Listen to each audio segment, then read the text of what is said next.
How brands really choose influencers for their campaigns का ये पूरा सच है कि अगर मैं तुम्हें बताऊं कि जो ब्रांड डील तुम्हें नहीं मिली उसका फॉलोअर्स काउंट से कोई लेना देना ही नहीं था, ना तुम्हारा नीश, ना कंटेंट क्वालिटी, ना ही एंगेजमेंट रेट के स्क्रीनशॉट्स।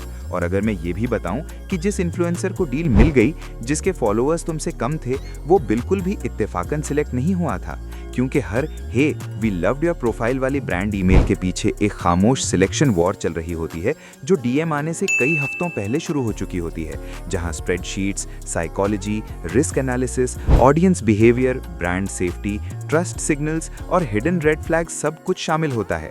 ये पॉपुलैरिटी का खेल नहीं होता, बल्कि कंट्रोल, प्रिडिक्टेबिलिटी और इन्फ्लुएंस का होता है। और यहीं से असल हकीकत शुरू होती है कि ब्रांड्स असल में इन्फ्लुएंसर्स को कैसे चूज करती हैं। इंटरनेट सिंपल मैथ पसंद करता है कि ज्यादा फॉलोअर्स का मतलब ज्यादा पैसा, ज्यादा व्यूज का मतलब ज्यादा वैल्यू और ज्यादा लाइक्स का मतलब ज्यादा सक्सेस। लेकिन ब्रांड्स ऐसा नहीं सोचती, क्योंकि ब्रांड्स जल चुकी होती हैं। उन्होंने ऐसे इन्फ्लुएंसर्स को $10,000 दिए जो $100 का प्रोडक्ट भी सेल नहीं कर पाए। उन्होंने वायरल क्रिएटर्स को रातों रात कंट्रोवर्सी में गिरते देखा। उन्होंने कमेंट सेक्शंस, बॉट्स, फेक तारीफ और जीरो ट्रस्ट से भरे हुए देखे।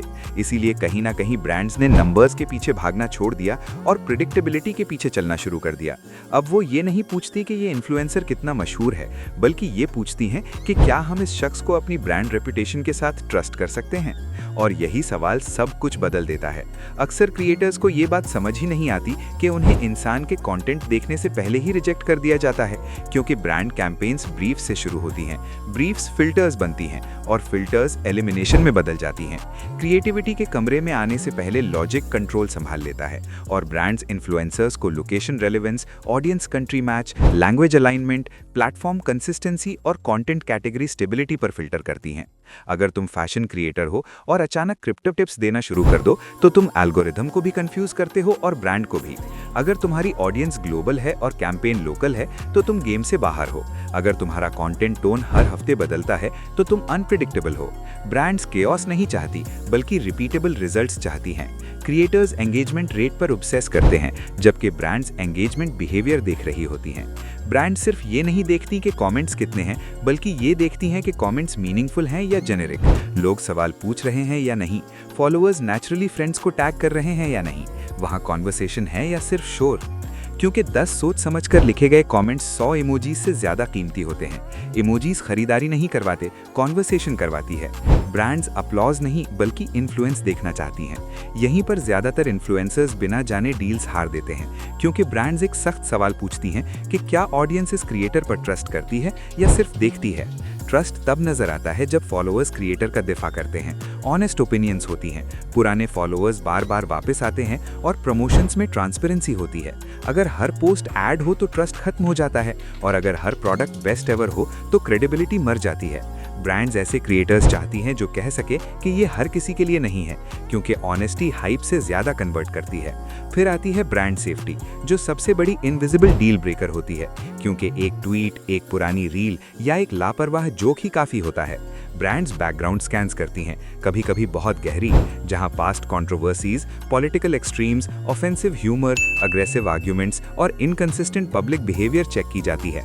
इसलिए नहीं कि ब्रांड सेंसिटिव होती हैं, बल्कि इसलिए कि वो रिस्क से बचना चाहती हैं। तुम्हारा कंटेंट सिर्फ कंटेंट नहीं होता, बल्कि या तो लायबिलिटी होता है या एसेट। ब्रांड्स ये नहीं पूछती कि क्रिएटर टैलेंटेड है या नहीं, बल्कि ये पूछती हैं कि क्या ये क्रिएटर गलत वजह से कैंपेन को ब्लास्ट तो नहीं कर देगा। क्रिएटिव्स के लिए ये बात दर्दनाक होती है, मगर सच ये है कि ब्रांड्स पहले कंसिस्टेंसी को क्रिएटिविटी पर तरजीह देती हैं, क्योंकि कंसिस्टेंसी आउटकम्स प्रेडिक्ट करती है। सेम टोन, सेम नीश, सेम पोस्टिंग रिदम और सेम ऑडियंस एक्सपेक्टेशन। जब ट्रस्ट बिल्ड हो जाता है, तब क्रिएटिविटी को रिवॉर्ड मिलता है। मगर पहले ब्रांड्स ये देखना चाहती हैं कि अगर आज कोलैबोरेट करें तो क्या अगले महीने भी ये क्रिएटर वैसा ही नजर आएगा, क्योंकि अनसर्टेनिटी बजट्स को मार देती है। यहीं पर सबसे बड़ा ट्विस्ट आता है कि कई ब्रांड्स माइक्रो और मिड टियर इन्फ्लुएंसर्स को ज्यादा पसंद करती हैं, क्योंकि उनकी ऑडियंस ज्यादा इंटीमेट होती है, ट्रस्ट लेवल ज्यादा होते हैं, कन्वर्जन रेट्स बड़ी पेजेस से बेहतर होती हैं, कम्युनिकेशन स्मूथ होती है और ईगो अक्सर रुकावट नहीं बनती। बड़ी इन्फ्लुएंसर्स रीच लाती हैं, जबकि छोटी इन्फ्लुएंसर्स रिजल्ट्स लाती हैं। इसीलिए ब्रांड्स पहले छोटी क्रिएटर्स के साथ टेस्ट करती हैं और फिर स्केल करती हैं, क्योंकि इन्फ्लुएंस वॉल्यूम का नहीं बल्कि हर फॉलोअर के इम्पैक्ट का खेल है।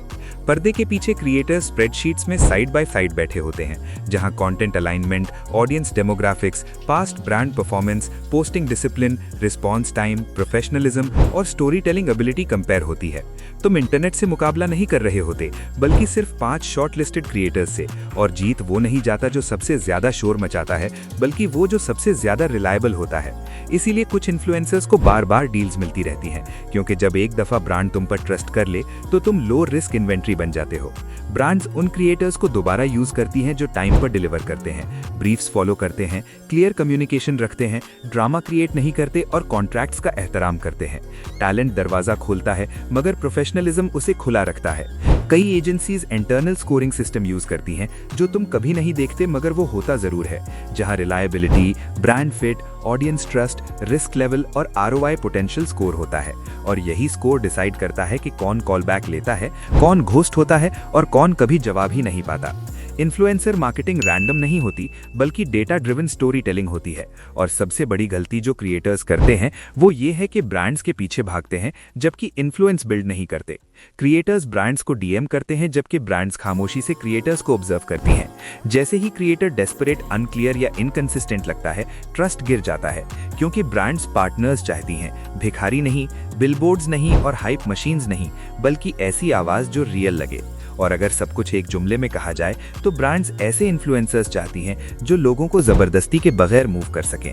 ना मैनिपुलेशन, ना प्रेशर, ना फेक एक्साइटमेंट, सिर्फ जेन्युइन इन्फ्लुएंस। इसीलिए डील न मिलने पर यह पूछने के बजाय कि मुझे डील क्यों नहीं मिली, ये पूछना चाहिए कि क्या मैं खुद अपनी ब्रांड रेपुटेशन किसी और के हाथ में देने पर ट्रस्ट कर सकता हूं। क्योंकि ब्रांड्स उन इन्फ्लुएंसर्स को चूज करती हैं जो सबसे ज्यादा चीखते नहीं, बल्कि उन्हें चूज करती हैं जिन पर तब भी ट्रस्ट किया जा सके जब कैंपेन लाइव हो, पैसा खर्च हो चुका हो और ऑडियंस देख रही हो। और जब ये बात समझ आ जाए तो तुम ब्रांड्स के पीछे भागना छोड़ देते हो और ब्रांड्स तुम्हारे पीछे आना शुरू हो जाती हैं।